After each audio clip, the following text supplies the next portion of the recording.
You're listening to the Rusted Robot Podcast, the #1 rated robot-related podcast in northeastern Ontario. Hello and welcome to episode 176, episode 178 of the Rusted Robot Podcast for today, December the 10th, 2017. I'm your host, Sean, with my ever-present co-host, Josh. Welcome. My name is Optimus Prime. Hello, I am C-3PO Human Cyborg Relations. I am Locutus of Borg. Resistance is futile. You're like a machine underneath, right? But sort of alive outside? I'm a cybernetic organism, living tissue over a metal endoskeleton. You're not quite, human, are you? No, sir. I'm an android. These aren't the droids we're looking for. Counterfeit, facsimile, replica. We need some sort of robot. Ah, crap! I'm some sort of robot. So, Josh, we had an NOE board meeting this week. We did. What did we learn? We learned that we are not the most punctual bunch. True. We learned that the dance went well for Halloween. Yes, it did. The fundraising went well for that. It was a success. We learned that the fundraising for the New Year's dance is going a bit slower than expected, but It's still 3 weeks away. Yep. But we gotta pump out the ticket sales. Yep. Hey, it makes a great Christmas gift. Yeah. Who wouldn't want to get their sweetheart dance tickets for New Year's Eve? It's a chance to give your loved one a cool gift and also something for you at the same time, and it makes it seem like, hey, I'm really sweet. I'm taking you out to a dance, but it's a geek-inspired dance, so you get something for you and your lover. There you go. We spoke about potential peoples. Yes, for guest stars coming to the NOE this coming, April 22nd weekend, I think it is? I think so. We'll double check that. Yes. We also spoke of potential attractions. Yes, we did. Votes for cast. Things were amended. True enough. Minutes were approved. Yep. Things were seconded. Yes, they were. They were. So we're going to talk about that. We have other things to talk about too. We're going to talk about Star Trek stuff. We have some cool trailers in this episode. Other information about other things. But where can we get tickets to this dance? Well, you can get them at Alfie Cigar Store. Where's that? On 3rd Avenue in Timmins. Oh, yeah, okay. I deliver the mail there. You can get them at Wicked Stuff in the Timmins Square. Oh, the mall. Yes, the mall. The square. Well, the square. Right. It's not a mall. It's a square. Yeah. I don't know what makes the difference, but apparently there is. Apparently. And then you can also get them at this little place called Jump City? Jump City. That's it. Jump City. The comic and collectible store here. Yes, that's the place. Yes. That's on 3rd Avenue, is it not? No. It's not on 3rd Avenue. No. Is it on Spruce Street? No. Okay. What about 4th Avenue? No. Oh, I know. It's 229 Pine Street South here in Timmins. That is correct. Okay. I knew it was one of those places. Yep. But not for long. No, not for long. Soon they're moving to the basement of the 1-1 Mall in Unit 106 of 38 Pine Street North, Timmins, Ontario, Canada, Earth, Sol. See, I knew they were on Pine Street, eventually going to be there. They're on Pine Street now. Yes, and they'll still be on Pine Street. Yes. Right. See? Yeah. Pine, not spruce. Not Yes. 3rd. No. No. No. No. No. This is correct. Correct. Alfie's is on 3rd. Yes. Aha. See? So many ticket sales locations, it's hard to keep it all straight in your mind. Let's test your memory. Okay. So, if I wanted a really fancy tie, where would I get it? Oh, I know. Bukovetsky's. No. Oh, because they've been closed for years. Yes. Okay. I mean a real fancy tie. Oh, a real fancy tie. I'm thinking you're imagining wearedapperties.com. I am. There you go. See, if you go there, enter the promo code Rusted. You'll get free shipping on your ties. Is that right? They got some lovely selections, some beautiful color combinations. This is Work true. well with any good suit. And you need a suit for the NOE New Year's Eve Gala dance because it is a formal affair. Exactly. And there is going to be a midnight buffet. It all rolls back together. It does. It's very exciting. I'm looking forward to this. It's 3 weeks away. Yep. There's going to be booze. There's going to be dancing. There's going to be music. There's going to be lovely company with all the people that are going to be there. Yep. Tickets are what? $60 per ticket. That's it? That's it. That's incredible. That includes the meal in the night. Yeah.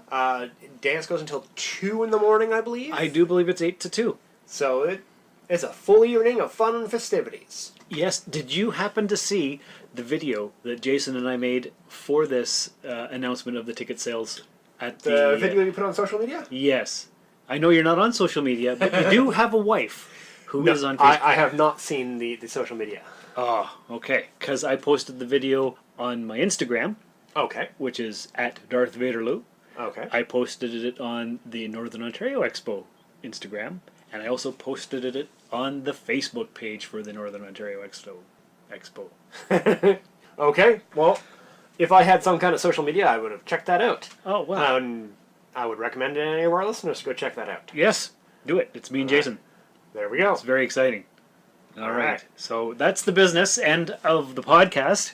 Good morning! We're too much scrolling. I'm Steve. I'm Chip. And we have all the information you need to survive another week. New shows published every Tuesday. Find us on iTunes and Stitcher and TuneIn Radio. And you're listening to the Rusted Robot Podcast. We'll see you in the future. All right. We have a lot of cool stuff. All right. And... Hi, this is Cena Grace, the artist of The Little Depressed Boy, and you are listening to the Rusted Robot Podcast, which, by the way, you should be following them on Twitter and totally subscribing on iTunes. Okay, so, late breaking news, maybe, kind of. We don't have fully up-to-date information yet, because it's supposed to be announced sometime within the next few days, but Fox has been acquired by Disney in a $60 billion deal, potentially. So Bill Gates could have bought it twice? Yeah, at least. So, all right. So they're getting Fox Television, Fox Movies, and their cable channels. They're not getting the news or the sports. They're not getting the news, the sports, or the broadcast. Right, but they are going to get the X-Men and the Fantastic Four. Yeah, they're going to get the content back. Yeah, so that would mean that because Disney now owns Fox and Marvel, the universes get integrated. Do they? Quite possibly. And the whole thing is that Hugh Jackman would come back as Logan if he got to play in the same universe as the Avengers. So, okay. We see where a few characters would fit in the MCU. Mm-hmm. You got your Wolverine. You got a couple of the other characters would be okay. Yeah. But I don't see the universes meshing that well. The content of the universes don't fit together. They'd have to be redesigned. Whenever they do like a Spider-Man and X-Men comic, mm-hmm. it feels like it's a mashup between two universes. The X-Men almost stands alone. Kind of. Because of its content. Its mutants are everywhere. Yeah. Well, what makes Spider-Man not a mutant? Everybody would just assume he's a mutant. But he got bit by the radioactive spider. But nobody knows that. Exactly. So why isn't it, there's another mutant, let's kill it? No, because Spider-Man didn't come into existence at the time. So it does seem like a different universe. It's always felt different to me. Yeah. And it's always been, well, that's comics. They're kind in the same universe. What's that? We have a late entry. Oh, who is this? Oh, look. It's our good buddy Shane. Late to the party, but here nonetheless. I'm late to the party.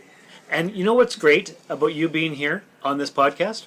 What? Last night, I had a Skype conversation with our good buddy Paul Wright, also known as Fur Bob, a.k.a. my co-host from the Dead and Gone Sci-Fi Wafflecast, and he says it's always great when Shane is on the Rusted Robot. He brings so much great comic news to the show. Really? He did say that. I have the recording at my house to prove it.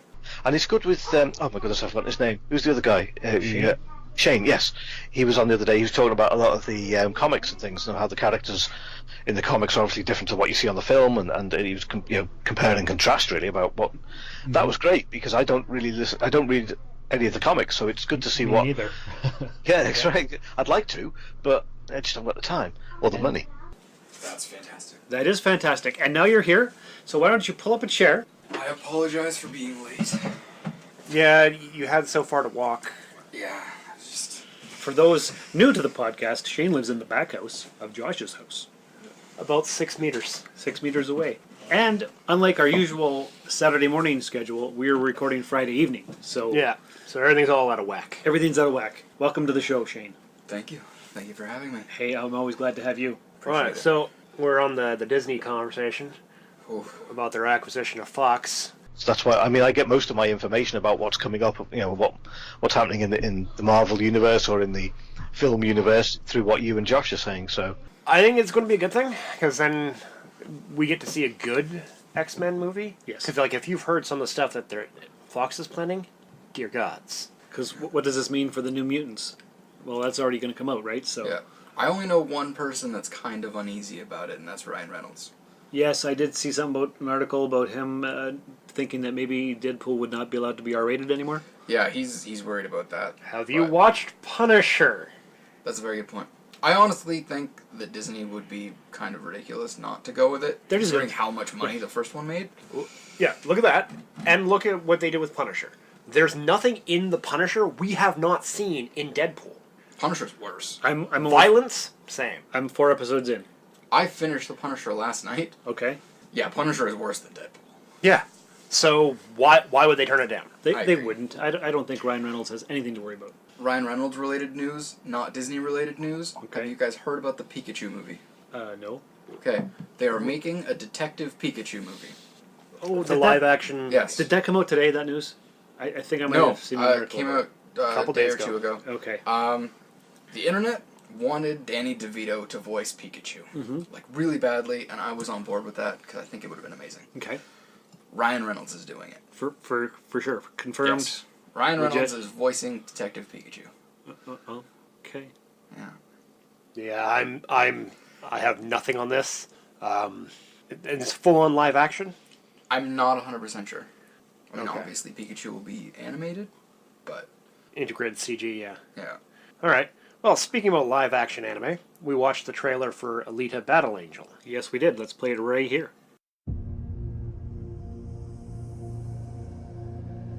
Well, look at you. May your dreams bring you peace in the darkness. May you This is just a body. It's not bad or good. That part's up to you. light from above. I don't mean to be rude, but am I supposed to know you? Actually, we just met. The arms of the angels. May you always be brave in the shadows. It's a harsh world. The strong prey on the weak down here. The sun shines upon you again. Hear this prayer in my heart. Does it bother you that I'm not completely human? And will never I'd do whatever I had to for you. I'd give you whatever I have. I'd give you my heart. Alita, they will come for you.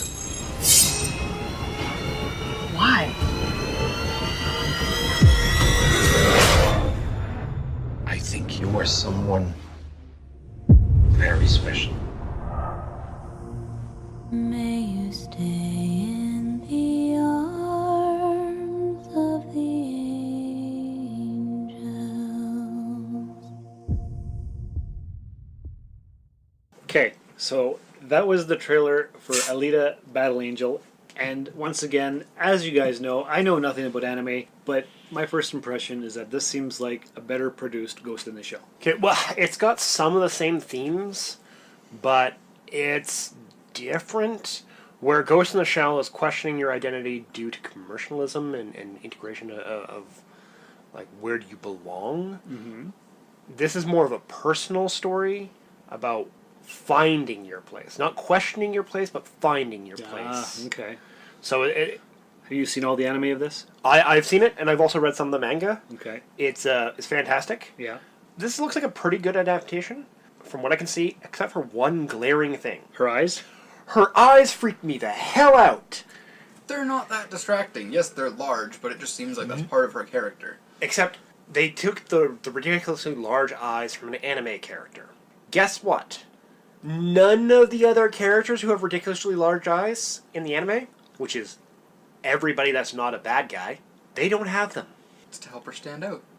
Besides her crazy, weird, robotic body that also makes her stand If out. they had increased her eyes She's already got big eyes. She's got beautiful, big, expressive eyes, the actress. Rosa Salazar. Yeah. You didn't need to go 200% size. They didn't. They're not like the eyes of the chick, the medical officer from Star Trek 2009. Those are 200%. Easily. You think They so? don't seem that And large to me. they also seem different from scene to scene. You know what? I didn't notice it until you pointed it out. The eyes are noticeably larger, but it's not like a giant distraction. No. Watch where she's looking up at Hugo, who's the boy that she's talking to. Well, that should be Hugo. I don't know if they keep the name the same. Anyways, look, she's got gigantic eyes, 300% normal size. But when she's in battle mode, they shrink down to 150% normal size. There's a clear difference. Maybe she's squinting. She's a robot, right? A cyborg. Okay, I have to look this up. Did you guys see Skinner from the X-Files in that trailer? No, Mitch Pileggi. It's gonna drive me crazy. No. It was Christopher Waltz. I know Christopher Waltz was in there. I think it looked like a separate character. Well, maybe. I could. The guy that picked her up in the picked up the body in the junk pile. I don't think so. That's exactly when you said it when watching the thing. Greetings, Rusties. This is Tony Whitt from the Doctor Who Target Book Club podcast, and you're listening to the Rusted Robot podcast. Keep it rusty.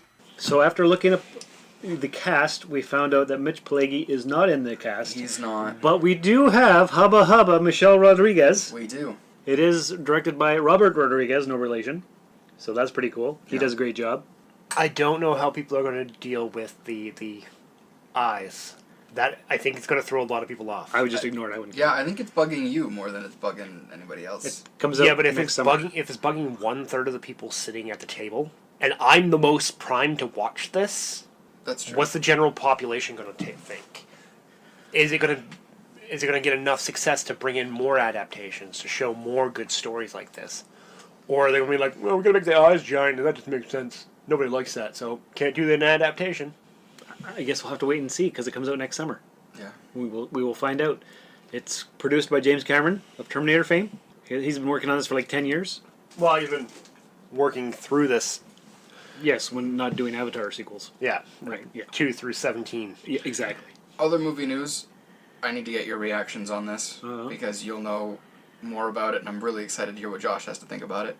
Quentin Tarantino. That's the big topic. We're going to talk about that after.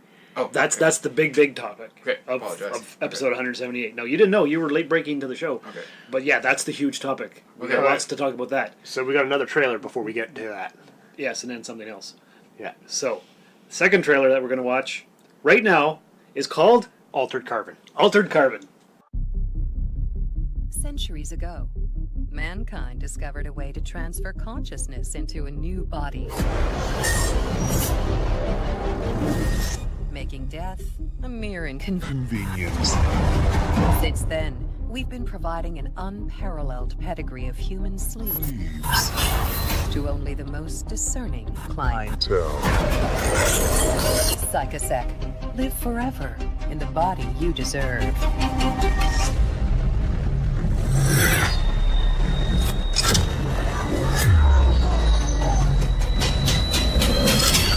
The danger of living too many times. You forget to fear death.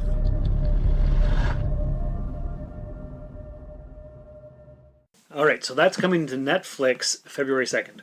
I think it looks interesting. And you said it's Joel Kinnaman? Joel Kinnaman, yes. And he played RoboCop in the remake. I believe so. He also played Rick Flag in Suicide Squad. Okay. And he was in House of Cards. Ah. So.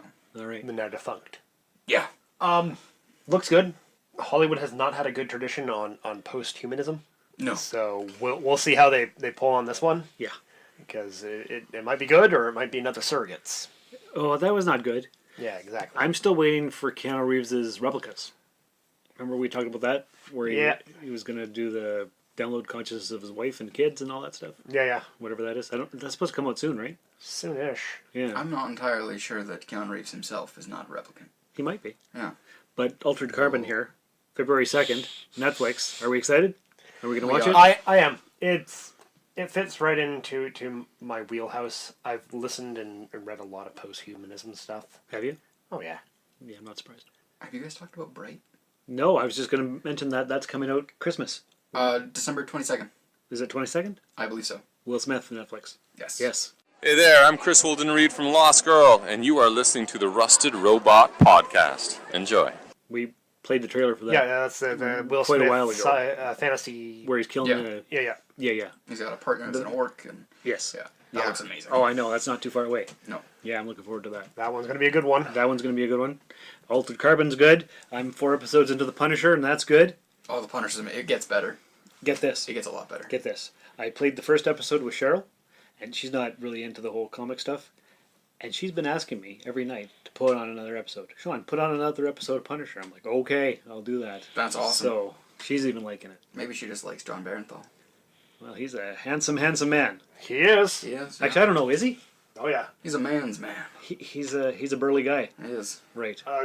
I have had several comments from females saying, "Yum yum." Really? Eh? Oh yeah. He's rugged.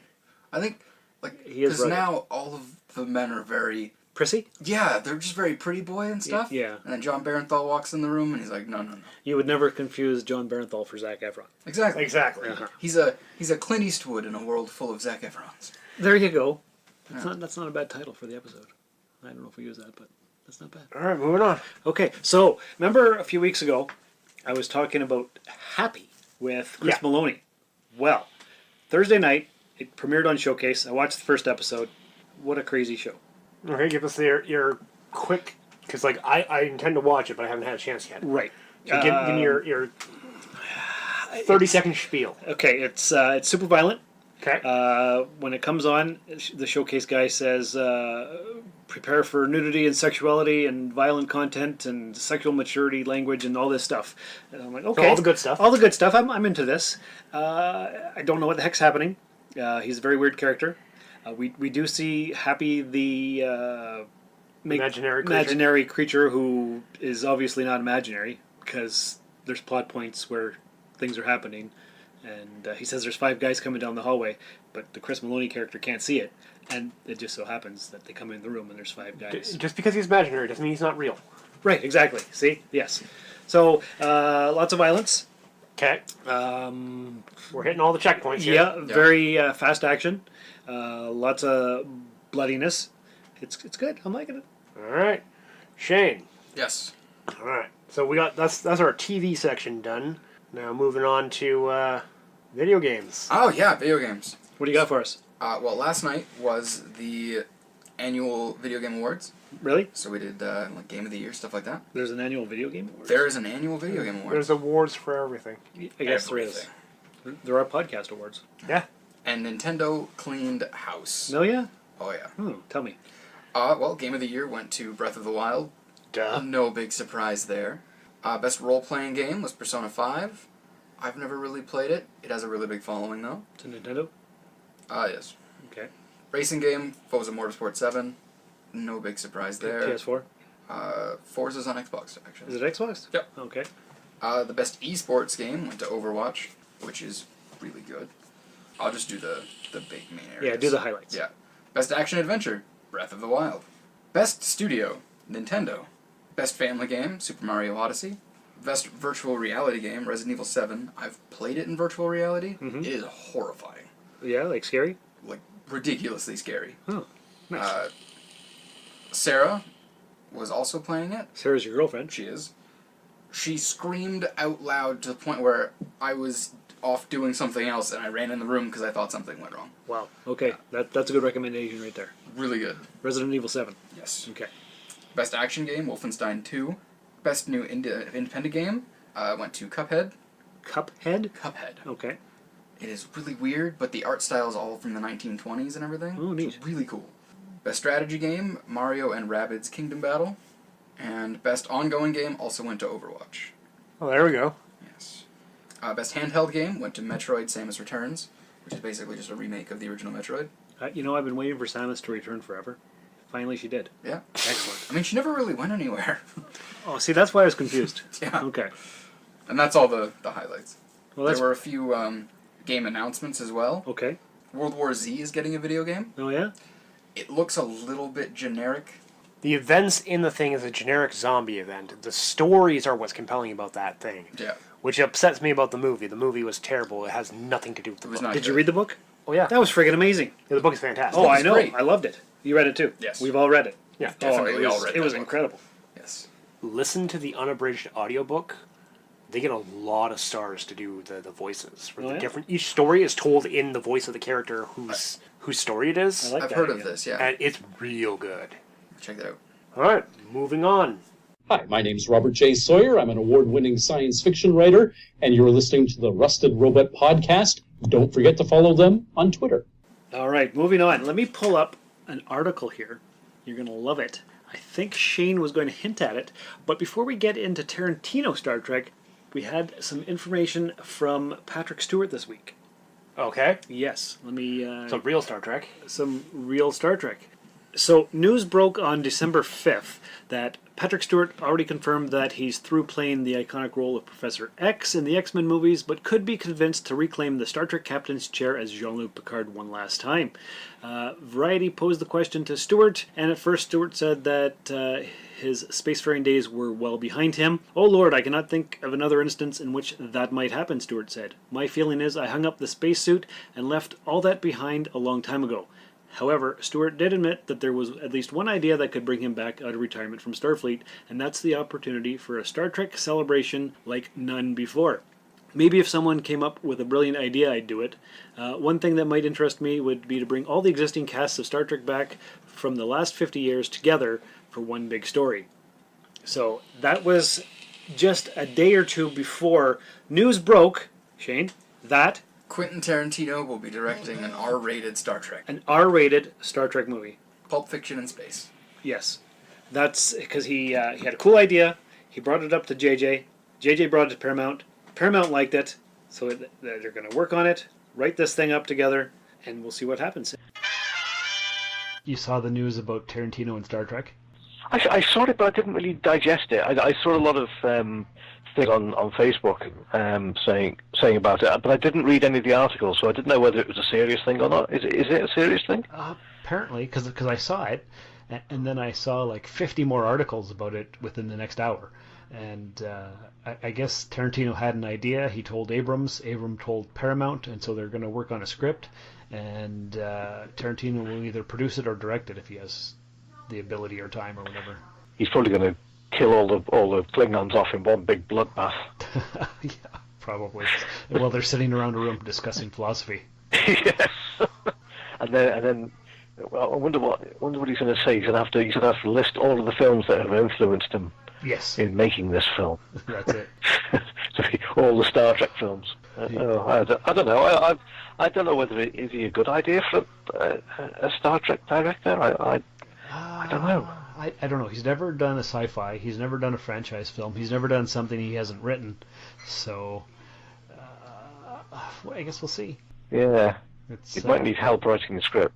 He might, yes. Yeah. We'll just have to wait and see, I think. Yeah. I don't like it. I don't like that. Oh, we'll wait and see how it goes. No, I'd rather kick up a fuss now. Somebody might listen. And then news broke yesterday that it could be going to be R-rated. Yeah. Are we really going to have an R-rated sci-fi Star Trek show? Do you think that's possible? That doesn't seem likely. No, it goes against what Star Trek is. I don't think we're going to get an R-rated. I could see 14A. I could see A. I could not see R. And A is just before R. The thing is, there was supposed to be a Star Trek 4 with Chris Hemsworth back as George Kirk. That was in the plans all along. But this could be related to that. It could be totally different. It might not be in the JJ verse. We don't know. It's a lot of speculation right now. What I would like to see is all the existing crews in their ships, like Stewart said, having a time warp, going back in time, showing up just as the mushroom drive deactivates and the Discovery is sitting there, and everybody can bombard it with all their attacks, and then they can go home, and the universe is right again. Josh is really, really against Discovery, which I thought, before it came out, I thought, if somebody had said, "Oh, Josh is really against it, really hates it," I would have said, "Oh, well, he's just a typical Star Trek fan, isn't he? You know, he wants his old Star Trek back, and you know he can't have that. He's got this new one. He's not going to like it. And blow me, I've done exactly the same thing. I am 100% with him. Absolutely 100% with him. So, which has really surprised me. And that scene is the only scene that's rated R. It's just them grotesquely destroying the new Star Trek and then going home. Actually, I had an interesting conversation with Paul Wright about this last night. He was like, you know what, I really don't like it. I'm with Josh on this. It just doesn't make sense. The universe doesn't align. And I said, you know what my theory is? My theory is that they've been in some kind of alternate universe all along. At the end of episode 9, the mushroom drive goes crazy and they're now somewhere else. I think they're now in the prime timeline. And the reason everything didn't look right is because they weren't in our universe. And So he really liked that idea. So now they're in our universe, and they're going to see all these ships that are different, and the uniforms are crazy, and that's the reason for the discrepancy, why the Klingons look the different way. Okay. So it's kind of like the same theory going on with Gotham right now at the same time. I don't watch that. If you have to go to a different universe to fix your story, you didn't do it right. Maybe they've been planning this all along. I doubt it.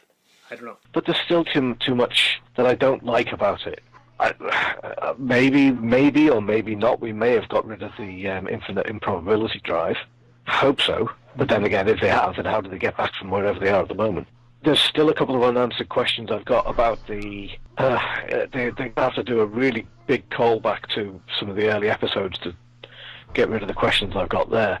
Why did we see, what's his name, the albino, look in the mirror, then walk away from the mirror, but his reflection was still there? You see what I'm remember thinking? that bit? Yeah, Stamets there.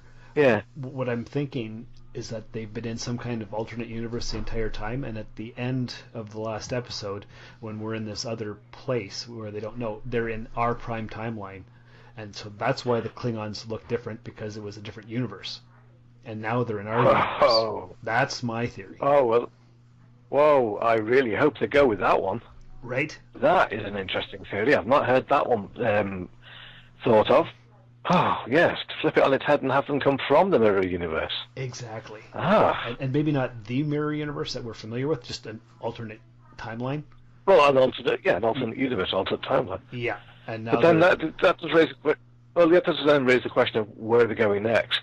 Well, now they're in now they're in the prime timeline, and they can't get back. Yeah, but the fish out of water, aren't they? Yeah, exactly, and that's why we never knew anything about the Spore Drive, because it didn't exist in the prime timeline, but that's how they got to it. Huh. It's an idea anyway. Oh, it's a fantastic idea, that show, and it really is. And unfortunately, that means I'm going to be even more disappointed when that doesn't happen. But it would explain the Klingons' look, right? It would explain everything. It would put the whole thing in one nice little package, and you could have, and it's out of time, it's out of place, but it's still in inverted commas Star Trek. That's why the ships look different, the uniforms are different. Yeah, all that stuff. That would be so good. That would be a nice twist. I hope they do it, but who knows? Yeah. It'll be such a shame, because I don't think they will. I think they'll try and run in the same direction that they're going in, rather than backtracking and going that way.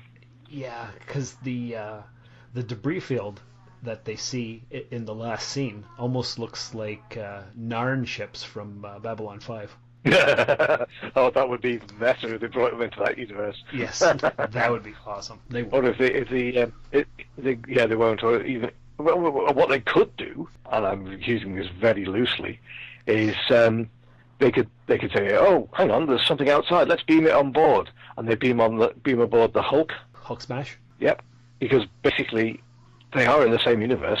That's been proven. Yeah, I don't think they'll do that either, but that's too bad. Yeah, that'll be good. Mm-hmm. Oh yeah. Anyway, I like. I really do like that idea. That's a clever idea. That's better than that. Because to be honest, I was watching it, and every now and again, you would hear the Star Trek hail, sort of noise. Yeah. And every time that happened, I would look at my phone. That's my text message. And the reason I'd look at it is because I hadn't heard it all the way through the program. Suddenly, there would be one. Yes. For no apparent reason. And that's what every now and again you get this little noise, and you think, oh, that's one of those Star Trek noises. Now I can hear the comm panel. Now I can hear this, but it's only once or twice in the whole episode. Right. Yeah. So there's no feeling of it being Star Trek whatsoever. The phasers don't look like any phasers we've seen. The Klingons don't look like Klingons, but we've gone through that. We'll get over that. The uniforms don't look like the same. The ships don't look the same. They don't feel the same. The beaming doesn't look the same. It just does not feel like Star Trek. The theme tune, it doesn't have anything recognizable until you get to the end, where you go, oh yeah, no, that's reminding me that this is supposed to be Star Trek. Yeah, I know. It's just, there's no feel to it. In fact, we fast forward through the theme tune now because I keep thinking I'm watching an episode of Fringe. It's just too samey. The handprint and the way the music goes, it's just, I just don't feel that it's Star Trek. However, it is a very good science fiction program. But to go back to the whole Tarantino Star Trek thing, he's got his 9th movie scheduled to come out 2019. It's the Sharon Tate murders, the whole Charlie Manson thing. Okay, the Manson family thing. Yeah, that's his 9th movie, and he said he'd retire after 10 films. So he's not going to retire after 10 films. I don't think he is either. But if that being the case, and he does direct the Star Trek thing, then that would be his 10th film. He'd go out on top. He's never directed a thing that he didn't write, and he's never done a franchise film. He's never done a sci-fi. And all his movies are connected in the same universe, so that would mean the Pulp Fiction universe is the same as the Star Trek universe. Mind blown. That would be kind of amazing. I doubt he's going to retire at 10. I don't think he is either. Okay, this is first time as a gun for hire. That's fine. I don't think it's going to be R. I don't see doing Star Trek as a hard R. It's kind of hard to believe. Yeah. But here's what Patrick Stewart said. He said, one of my dreams is to work with Tarantino. I admire his work so much, and to be in a Tarantino film would give me so much satisfaction. So if he is going to direct something to do with Star Trek, and there was the possibility of dear old Jean-Luc showing up again and doing that for Mr. Tarantino, I would embrace it. Patrick Stewart's down for this. I think the big thing they have on their side right now is franchises becoming R-rated is just really big right now. Yes. So I think the possibility is larger than logically it should be. Yeah. You don't want to follow down the trap of, well, what's popular. Yeah. You're supposed to do your thing and make it popular. So, it's a possibility. I don't know. Is it going to be in the Prime timeline? Is it going to be in the JJ verse? Is it going to be a totally separate sci-fi adventure? I think it'll most likely be set in the JJ verse just because he's still a large part of making it, right? Yeah, the only way you could do it is in the JJ verse. Yeah. I don't think they would let... It's darker than the Prime timeline. Yeah. And even then, I don't think you can go hard R. Yeah, I don't think they would let J.J. Abrams and Quentin Tarantino run wild in the main universe. I don't think they'd do that. Yeah, and Paramount runs the movies, and so it's separate from CBS, and it's complicated. All right, so... Hi, this is Admiral Adama, Battlestar Galactica, saying you're listening to the Rusted Robot Podcast. Think about it. Okay, so you guys have somewhere to be. Yep. So we've got a shorter episode than normal, but I do have some information here. The Hobbit actor Richard Armitage has been cast as Wolverine for Marvel's first ever scripted podcast. Did you hear about this? I have. We may not have a replacement for Hugh Jackman's take on Wolverine yet, but the Hobbit actor Richard Armitage will portray the iconic mutant for Marvel's first ever scripted podcast. Marvel and Stitcher have announced that they are collaborating on Marvel's first ever scripted podcast, which will focus on everyone's favorite mutant, Berserker. The 10-episode event is titled Wolverine: The Long Night and was written by DC Comics scribe Benjamin Percy. British actor Richard Armitage will star as the voice of Logan. You can check out a plot synopsis and some promo art below. So that is posted on the Facebook page for the Rusted Robot Podcast, and it's pretty exciting. I'm looking forward to that. I'm excited. I really like Richard Armitage's voice. Yeah, so the way it's going to go, if it goes on Stitcher's Premium first, and then next fall it comes out to the general populace. So you got to pay to hear it early, or wait 8 months to hear it. Something like that, yeah. Yeah. We can wait. We're used to waiting. We waited forever for Star Trek. We can wait for this. It's just a 10-episode thing. Who cares? So, I'm excited. I enjoy podcasts. Ipso facto, that's why I'm on one. Makes sense. I listen to about 25 different podcasts. Yeah? Yeah. I got a big list. You do have a big list.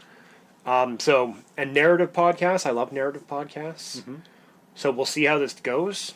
We'll get your review from it in a year from now? Pretty much. Okay.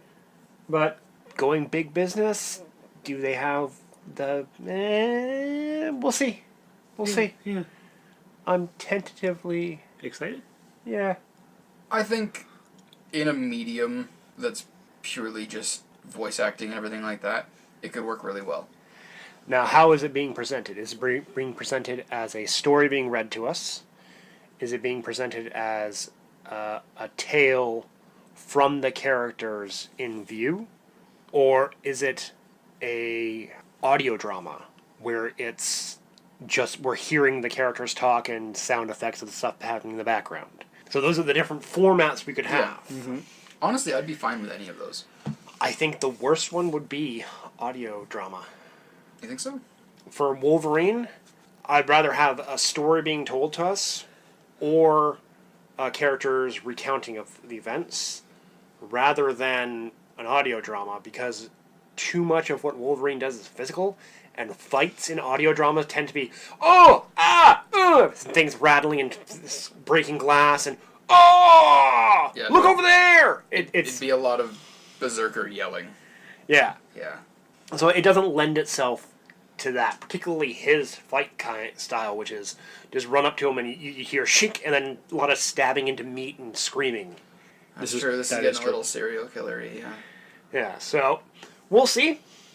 But that's what I'm thinking. It could be good. Yeah, could be good, or it could be horrible. And we won't know for quite a while. Nope. But it's happening, so that's cool.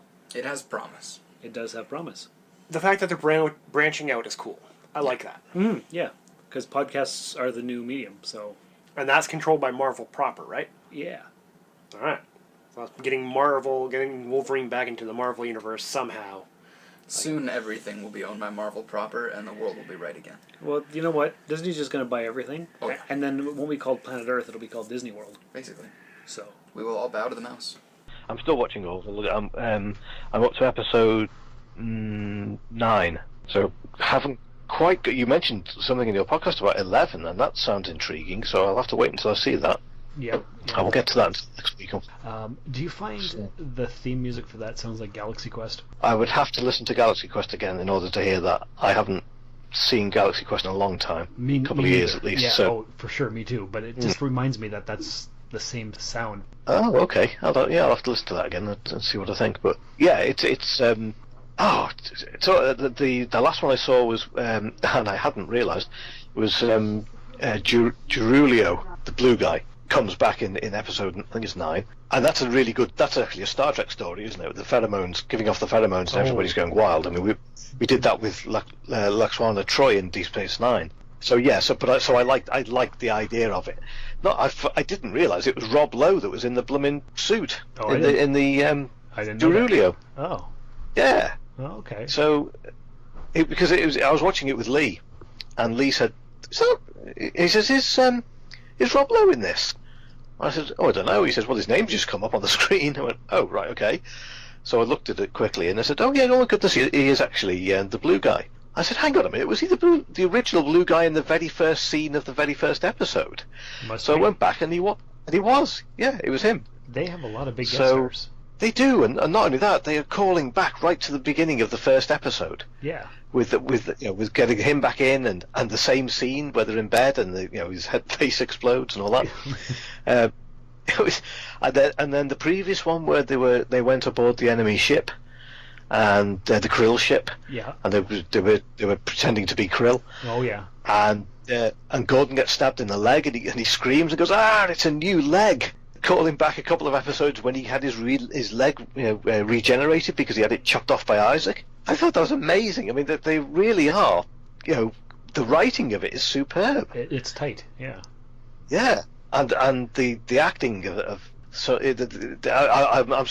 never seen Scott Grimes in anything before, or even heard him in anything before, but I'm really beginning to like him a lot because he's when you see him acting, he is really going for it. When he was stabbed in the leg, it looked as though he'd been stabbed in the leg, and he was screaming, and his comedy, his facial expressions are brilliant.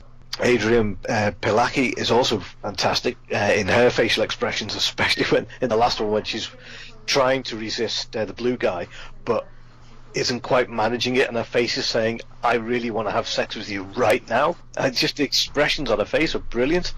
I think that the whole show is just it's really got me, my wife Lee, and my dad all hooked on it. We at the end of each episode we go, "That was fantastic." It's really good. So yeah, absolutely loving it at the moment. All right. So we got no communications this week from Sparky and Guns. We didn't get any Sparky and Guns. This is Sparky. And Guns. And you're listening to the Rusted Robot Podcast. I talked to your sister-in-law Julie at the store the other day, and she was going to send me something, but she never did. So next week we'll have a special episode with more information, probably. And if we don't, then we won't. It'll just be a regular episode. But every episode is special because you're on it, Josh. That's right. All right. So that's all I have for this week. And so I thank you guys for being part of the show. I thank our listeners for listening and for downloading and subscribing. And if they'd like to support us, the best way to do that is to leave a 5-star review in the iTunes store. So once again, this has been Sean, Shane, and Josh. Thanks for coming by. And remember, we don't believe in the no-win scenario. If you'd like to contact the show, email us at therustedrobot@gmail.com. Our website is therustedrobot.podbean.com. On Twitter, we're at therustedrobot. I'm on Twitter and Instagram at Darth Vaderloo. We'd be honored if you would review us on iTunes and like us on Facebook. If you'd care to support the show, there's a PayPal link on the website, or go to patreon.com/Darth Vaderloo. Please check out Jump City at 229 Pine Street South in Timmins. And as always, if you like what you heard, let us know. But most importantly, tell your friends about us. The Rusted Robot Podcast. Think about it. I could do this all day.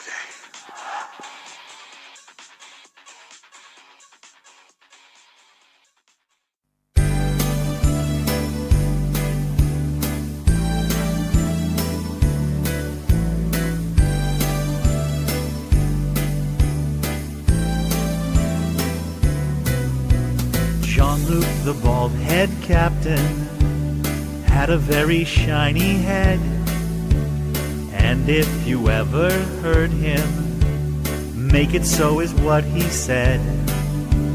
All of the other captains, they used to look up to him, until Wolf 359, when they encountered the Borgified him.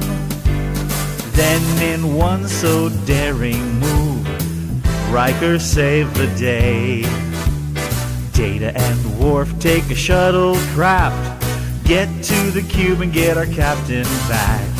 Then all the crew just loved him as they shouted out with glee, Jean-Luc the bald-head captain, you're the best captain in the galaxy. Jean-Luc the bald-head captain had a very shiny head, and if you ever heard him make it so is what he said.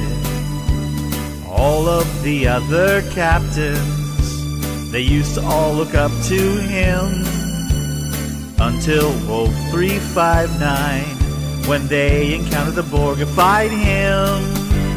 Then in one so daring move, Riker saved the day. What'd he do? What'd he do? Data and Worf take a shuttlecraft, get to the cube and get our captain back. Then all the crew just loved him as they shouted out with glee, Jean-Luc the bald-head captain, you're the best captain in the galaxy. In the galaxy. In the galaxy. Make it so.